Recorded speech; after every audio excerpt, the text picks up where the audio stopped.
afternoon, good people. It's Car Chronicles number 20. I figured I'd come on here a bit before I lose my mind. So, I got this issue because as the spring has sprung, my grass is growing wild. And so I called my landscaper, lawnmower guy, to come and see if he can do my lawn. So he's in school because he's a young guy that just graduated from high school or whatever, and he got a little side hustle, a little side business. So I normally pay him anywhere between $35 and $40 every time he cuts the grass. Maybe once every 2 weeks if it rains. If it doesn't rain, maybe once a month. And so I figured by the money that I paid him last year, because it's a year almost since I've been in the house, and he was kind of doing it on a consignment for the realtor as a gift to me. And so I figured by the time all the money I spend to pay him for doing my lawn, I'll go out here and get me a lawnmower. And so the neighbor normally mows his lawn. And so I think to myself, okay, I don't want anybody to really do anything for me. However, if you take kindly on me and, you know, knowing that I'm not a damsel in distress, that I'm just going to get it done, that's fine. And if you want to go ahead and actually mow the lawn, you did me a solid. But I still got to pay this guy. You know what I'm saying? So I went out and got him a nice bottle of Seagram's gin, because that's what he drinks, and I'm going to give him, that's the tip, okay? And then I'm going to give him the $30, normally what I would pay the guy. He didn't deny it, didn't say, no, I don't want the money, it's on me. So I'm looking and I'm looking. So normally I go to Home Depot, and I really like Lowe's better, but I go to Home Depot and I find me an electric mower, something that will probably go in my mechanical room because I don't have a shed. The thing is like $199. Good, I guess it's a good price, because the normal one that's manual, my father said I wouldn't be able to do it. It's a lot of work, especially if the grass blades are dense. And so one thing about me is that as long as I've been in retail, and as long as I've been in customer service, I give people the A1 from day one. I don't care if I was shorthanded. I'm a multitasker. I juggle. I do everything to take care of everybody. I don't care if I'm a one-man show. I'm going to do it. I'm going to get you done.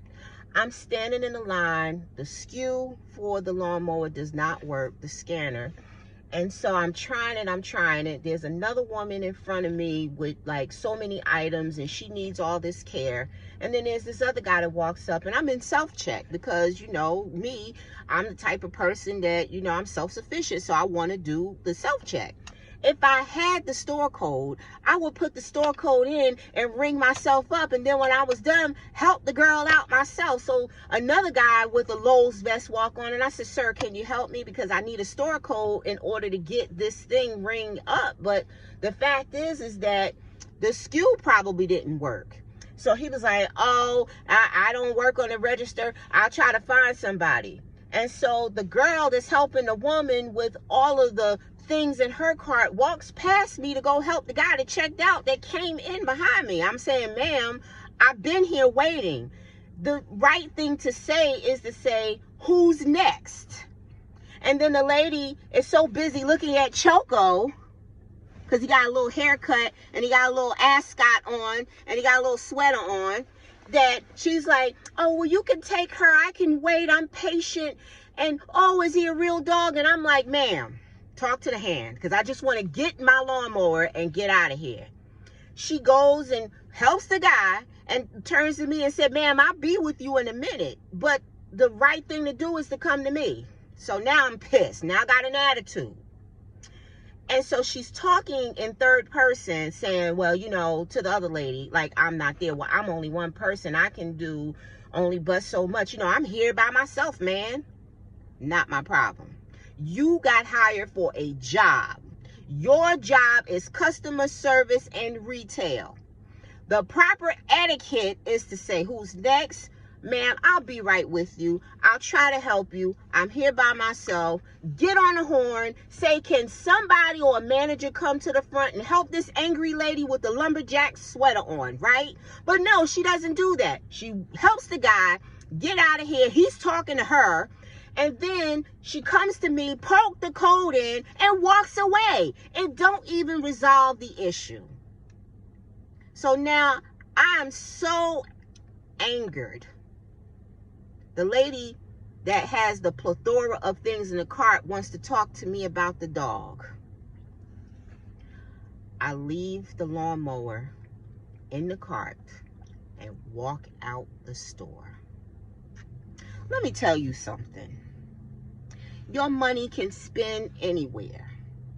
Black people are the #1 consumers in America, in the world. I'll be damned if I sit here and spend my last money knowing I don't want the damn lawnmower. I'm budgeting. I'm already feeling some kind of way because I feel like I got taken and had for my roof.